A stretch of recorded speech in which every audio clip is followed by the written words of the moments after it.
Hello everyone, and welcome to the third webinar in this series, the 2000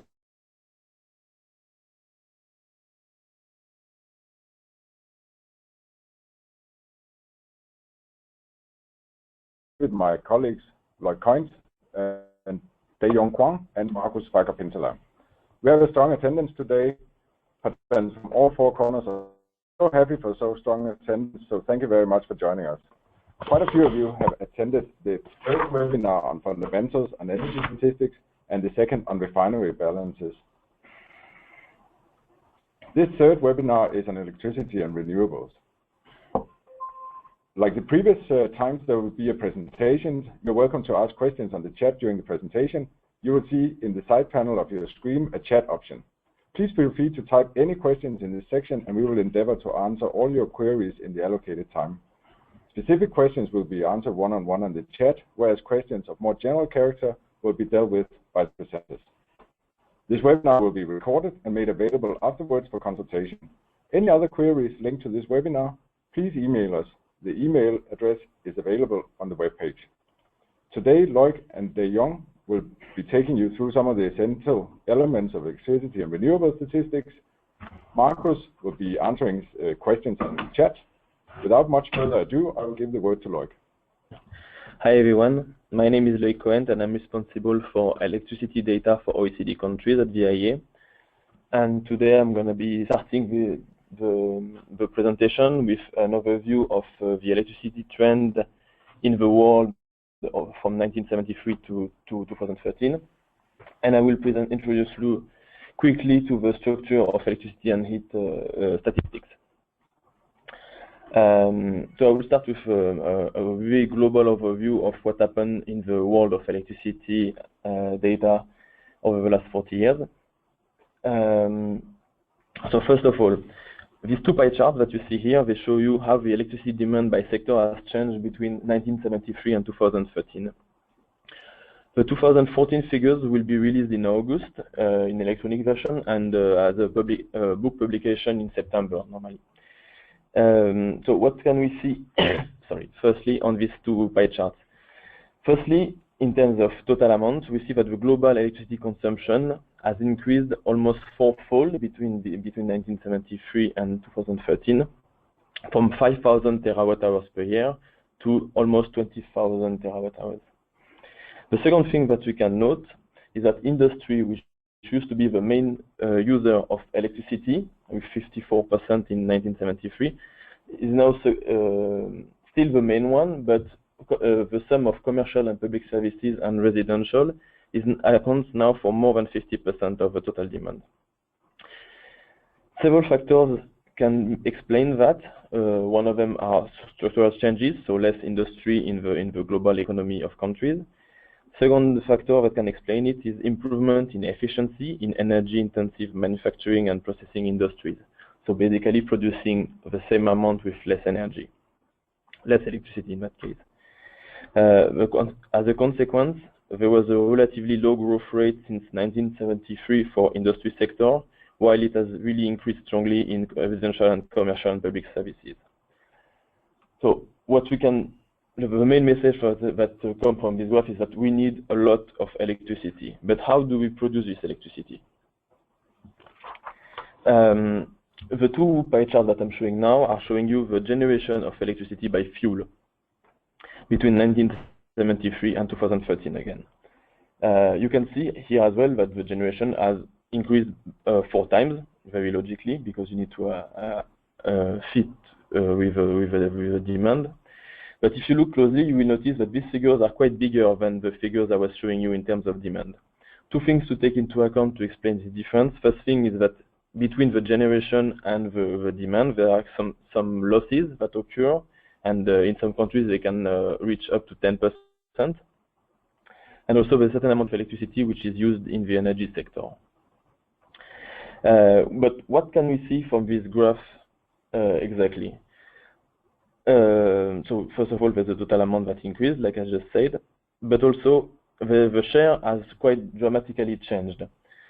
First thing is that oil, if you look in 1973, used to account for almost a quarter of the generation of electricity, and now it's reduced to less than 5%. Secondly, natural gas, which accounted only for 12% in 1973, now accounts for more than 20% of electricity generation. Another important thing to notice is nuclear, which went from very low 3.3% in 1973 to now 10.6% in 2013. However, what has not changed in this graph is that coal remains the number one fuel when it comes to generating electricity. A reason for that is that it's relatively cost efficient compared to other fuels for electricity generation. However, saying that it's cost efficient is omitting the fact that it has also a strong impact on the environment. This impact is becoming more and more important, and countries are beginning to address it strongly, and since the last 10 years or so. And another proof that these impacts are being taken into account is the increase in the share of renewable. Because now in 2013, you can see that the share of solar and the share of solar, wind, geothermal, they are now visible in the breakdown of electricity. There's also an increase in the use of biofuel and waste for generating electricity.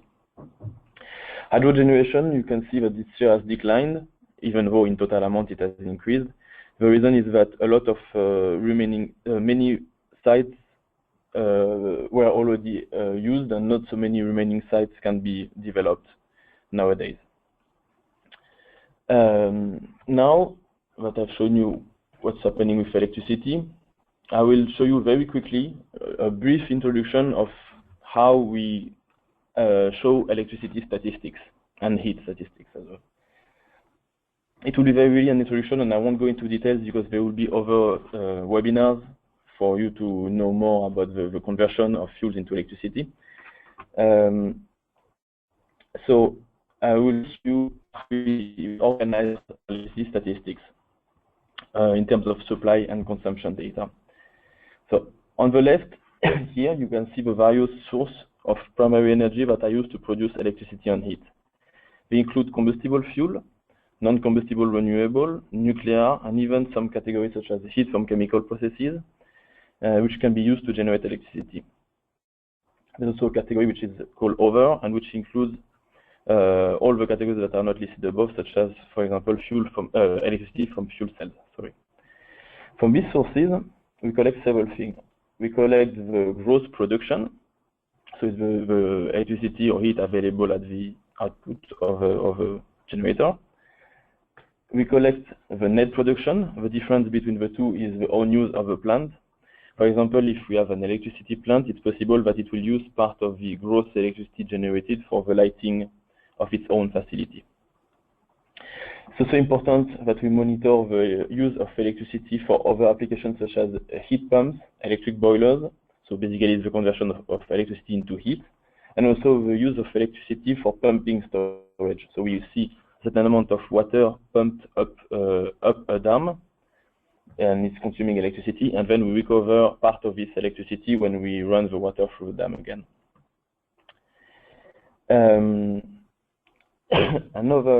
So we also collect data for the trade of electricity, and in the case of electricity and heat, we are interested in the physical amount crossing the border. So we have basically a system in which we can a country can only trade with its border with countries with which it shares a border.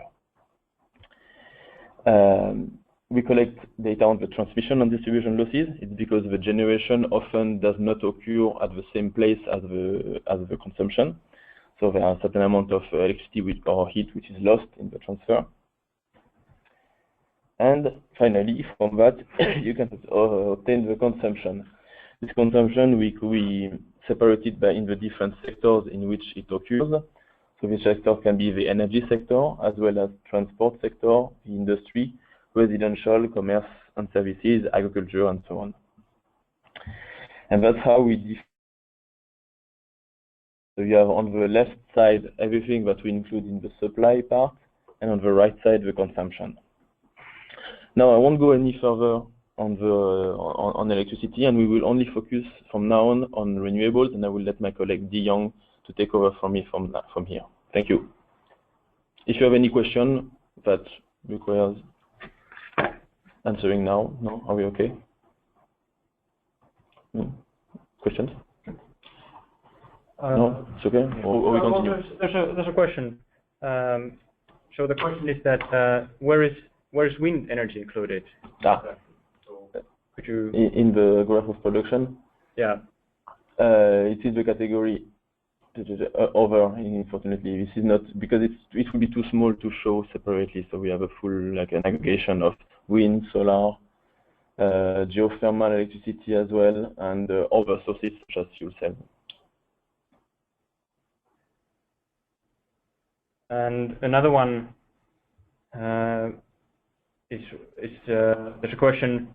So what do you mean with energy sector when you refer to the consumption? So for the purpose of statistics, we separate the industry sector into what is related to energy, so the generation of electricity, and of energy, sorry, and the rest of the industry sector. So what you call energy sector is anything related to the extraction, the processing and the transformation of energy products. I think it's the best definition I can think of. So it's a part of the industry sector in terms of economy, but we separate it for the purpose of energy statistics because it's important for us to know which energy is used for energy production.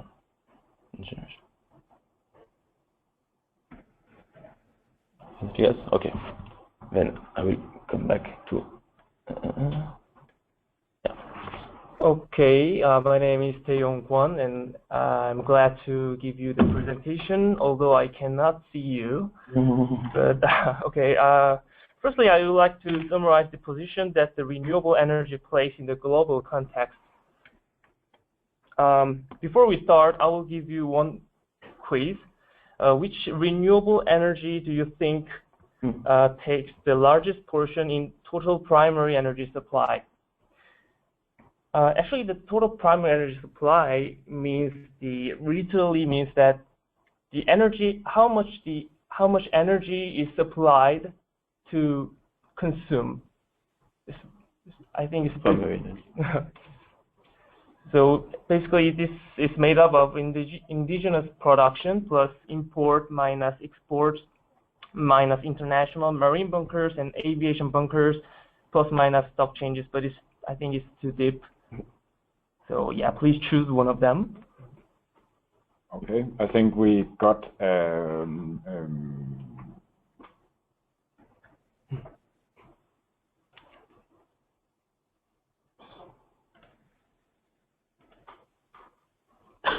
okay, I will share the results from the quiz here, and the results are here. 82% answered hydro, 14% answered solid biofuels, and the last ones answered solar PV. Okay, so congratulations for the 14% of people who choose the solid biofuels. The answer is solid biofuels. At the world level, the current statistics suggest that the renewables account for 13.8% of total primary energy supply, or TPES.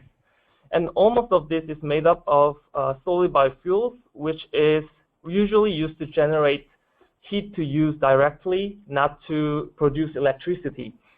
Solid biofuels is accounting for 66.2%, and non-OECD countries are the principal users of this because of heavy non-commercial uses such as cooking and heating in residential sector.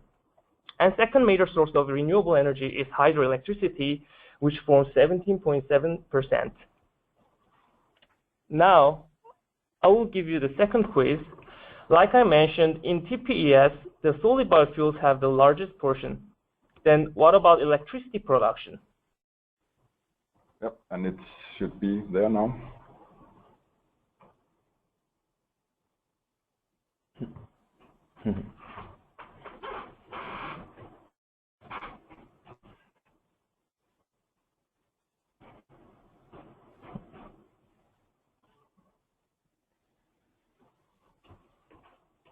Okay, I have 78%. Let's close it now. And the results are 93% hydro, 3% solid biofuels, and 5% solar power. Okay, this time most of people choose the right answer. The answer is hydroelectricity. In terms of electricity production, renewable electricity accounts for 22%, and most of this is formed by hydroelectricity, which takes around 16%. So what you can know here is that solid biofuels is the main supplier of renewable energy, but in terms of electricity generation, hydroelectricity have the largest portion in renewable energy. And for your information, the wind energy accounts for 3% and solar PV accounts for 0.8%. It's less than 1% of the world electricity production.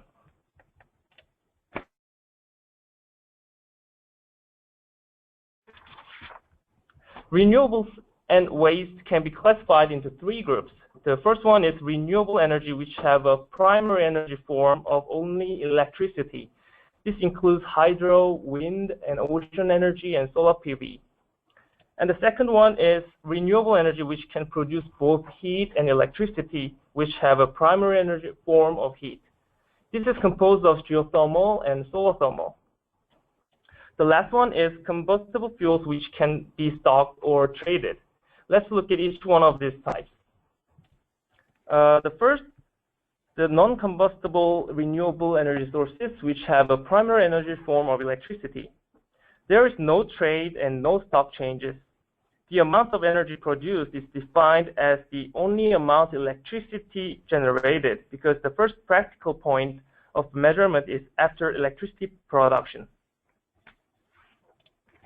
And secondly, non-combustible renewable energy sources, which have a primary energy form of heat. This also cannot be stocked, and the capture and use of geothermal and solar thermal energy both follow the same general process. The heat is captured and then can be used directly on site or sent through a transformation process. And the last group is combustible renewable energy sources. All the products are combustible.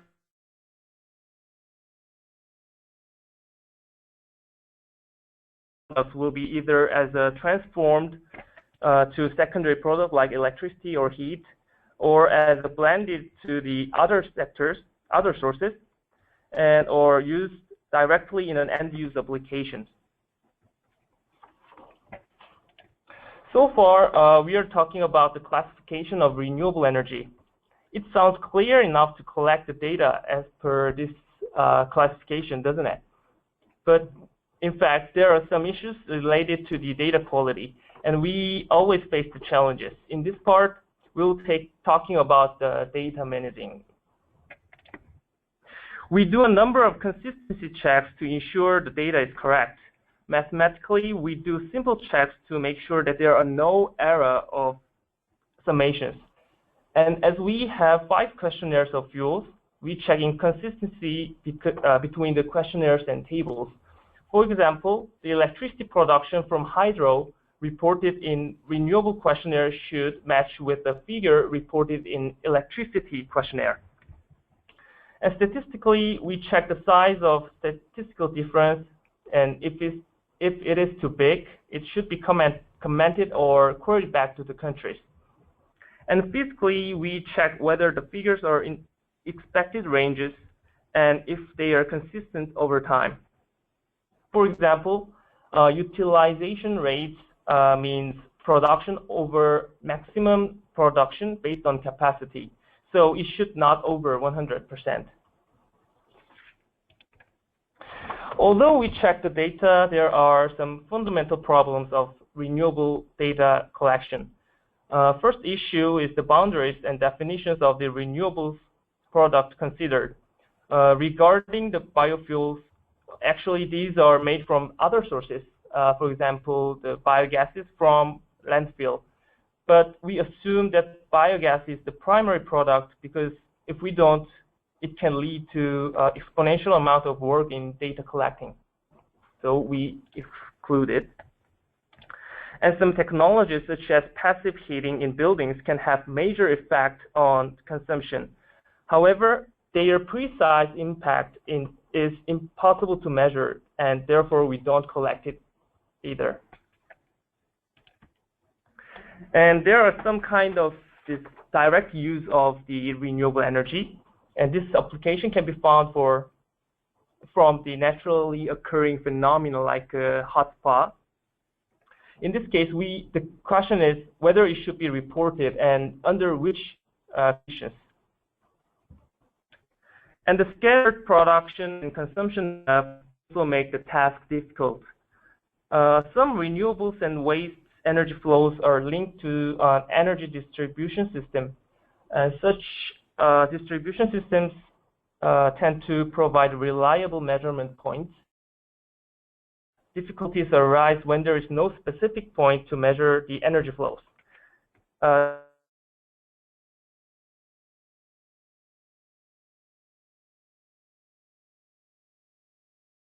Captured in the main energy data stream. For example, individual consumption of firewood from private land is hard to capture. As a result, it is likely that the overall contribution of renewables is understated in the world. And estimation methodologies for the use of renewables are not standardized. This differs from each country and each renewable energy source. For renewables, many statistical methods are based on estimations, not measurements. The examples of these are using alternative data sources like industry reports, and using sales figures for capacity, and using average efficiencies for technology. So making good quality of renewable statistic data requires some efforts in the future. This is what we prepared, and if you have questions, please. Okay. Marcus, some questions from the audience. Oh, well, there's a question, but I think that this last slide, to some extent, replies to the question. But people are wondering about the data collection for, exactly, for the small installation.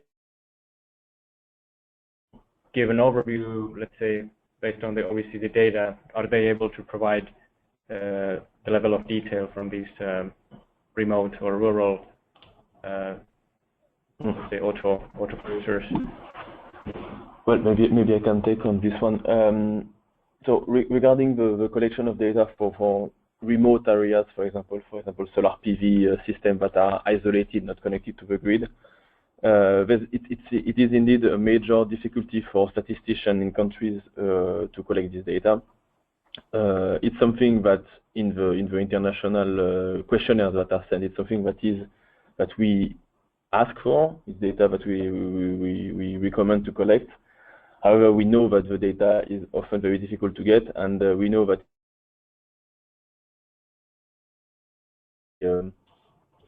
by countries, there are several techniques for estimation. Maybe it could be the subject of another webinar, actually. But some techniques allow you to have a relatively trustworthy estimation. For example, you can take into account the amount of solar panels that have been sold, like was explained before. So if you know how many panels are sold every year, and if you know the average length, like duration, the lifetime of a solar panel, you can make a quite reliable estimation of how many solar panels were installed online for this year. However, it remains because there's a certain degree of uncertainty that goes with. But we encourage countries, wherever possible, to try to collect data, even if it's partial collection, and if you have to complete with estimation, with information at all. Thanks. And would you be able to elaborate on how the estimates for traditional biomass production or consumption? Once again, would you have any information on how it's done in the OECD countries, for instance? The household consumption. For OECD countries, it's rare that biomass is used for house, like as direct use for household.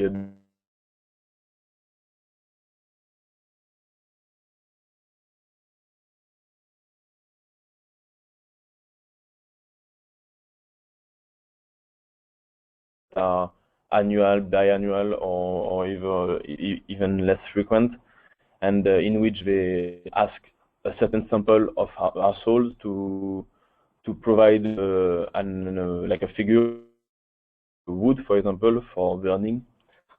Sorry. And thanks to this survey and the sampling, they can estimate how much wood is used in the residential sector for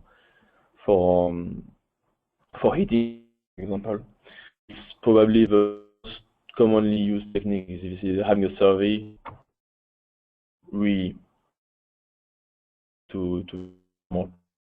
It's impossible to having the exact figure of wood used for in the sector.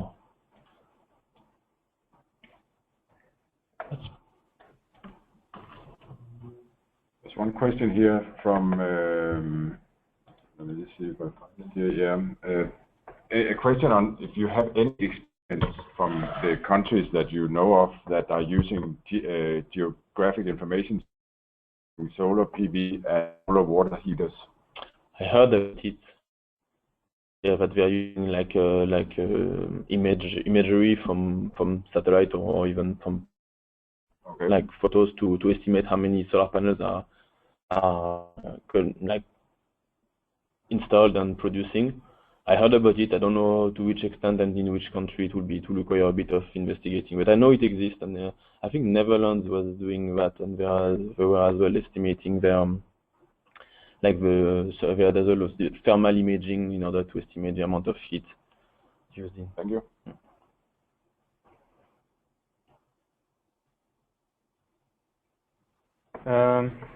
Well, maybe very quickly, could you go through the difference between biogas and liquid biofuel production? What's the difference in the nature or the way they are produced and used? So biogas, it's a gas which is very pure as natural gas. It's produced from several. It can be produced, and the two main processes are the anaerobic fermentation, so a fermentation without any oxygen. So, for example, it's what happens for landfill gas, sewage sludge gas, and some other biogases. And there's other processes which are thermal processes, so using biogas with high temperature treatment. I'm not very precise.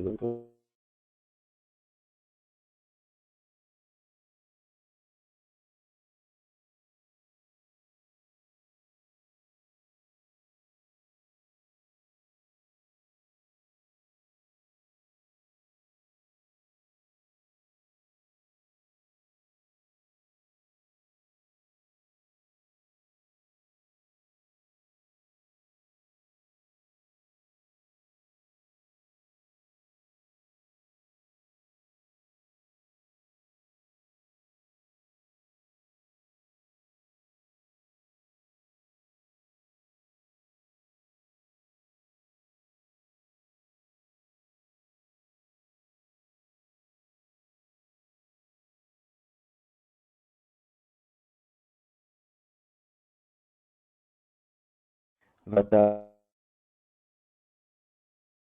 waste can be also biomass, I think, used through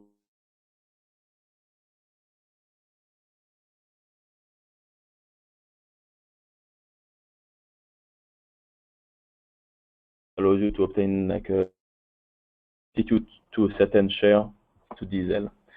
To have a more precise definition, I will forward you to the definitions that you can find on the IEA website, where you find more detail than what I can summarize at the top of my head.